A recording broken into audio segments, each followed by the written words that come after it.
When lockdown started, it was initially one of a sort of pretty disbelief, I think, because I think we'd seen, different things come into play, such as, the beginning of social distancing and stuff like that.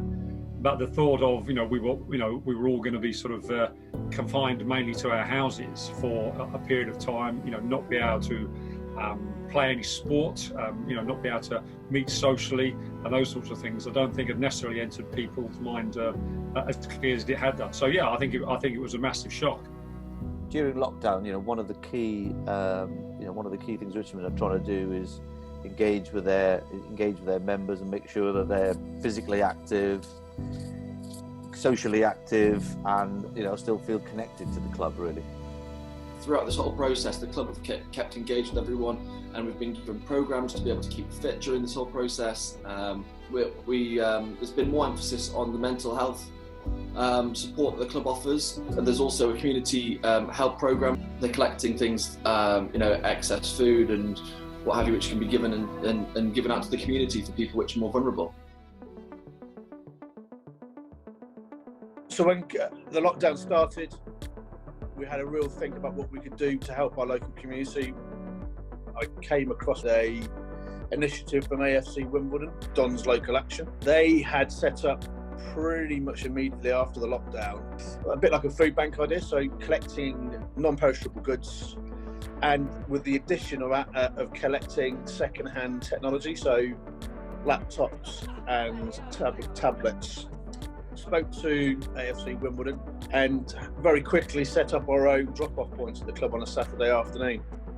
Quite pleasantly surprised to load an entire SUV at the end of the first Saturday with things like tins of beans and pasta, and as well as probably half a dozen items of tech. So that's it in its essence really. It's quite simplistic. When lockdown happened, obviously players are suffering, but also supporters are suffering because, going down the club and watching Richmond, seeing their mates having a beer is part of their sort of, how they enjoy life. And, that's suddenly taken away from them. So we felt it would be, something good to give back to the club, give back to the members, was to extend the mental wellbeing programme to cover all our members who are all suffering. In simple terms, it's three things: the mental wellbeing app, the wellbeing portal, and the information and counselling helpline. The whole club in general, it's been quite lovely because their main focus has been on our mental wellbeing. When lockdown came, and we knew that mental health would be even more so. Mental wellbeing would be more important to acknowledge and do something about. That's kind of where the Heavies with their foundation and this app came. The support they've given has just been so important. Yeah.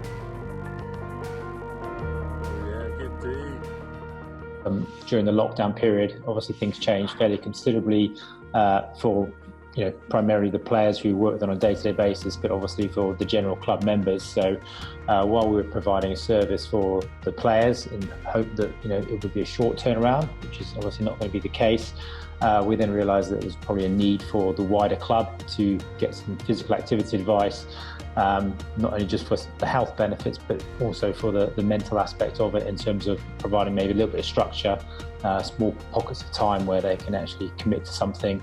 And obviously help to engage with the club as a whole. So what we started to do was we started to put out some resources to help people just get active for 25, 30, 40 minutes a day, whatever it was, and really to ensure that they were doing something that was appropriate. So it's making sure that they had something that they could access if they needed to. And also then obviously engage with on social media. Tom was getting people to post videos of the training, again, just to keep that sort of wider connection while we are isolated in our homes.